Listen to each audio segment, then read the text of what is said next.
ज्येष्ठ नाटककार विजय तेंडुलकर लिखित घाशीराम कोतवाल हे मराठी आणि भारतीय रंगभूमीवरचं अत्यंत महत्त्वाचं नाटक। घाशीराम कोतवालचा पहिला प्रयोग होऊन 52 वर्ष पूर्ण झाली।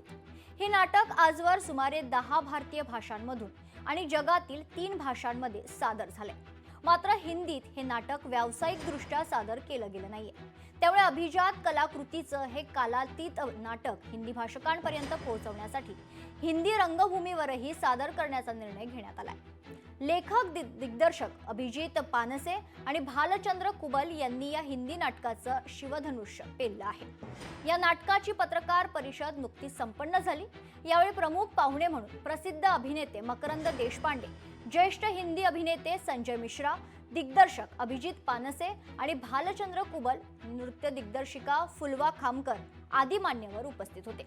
नाटक करण्याची फार मनापासून इच्छा होती, परंतु चित्रपटांमुळे वेळ मिळत नव्हता। घाशीराम कोतवाल अभिजात कलाकृतीचं हे कालातीत नाटक आणि त्याचा अवकाश फार मोठा आहे। असं नाटक करायला मिळते हे नट म्हणून मला समृद्ध करणारं होतं। त्यामुळे उत्तम असा टीम सोबत हे जुळून आल्यानंतर मी होकार दिलाय, असं ज्येष्ठ हिंदी अभिनेते संजय मिश्रा यांनी सांगितलंय।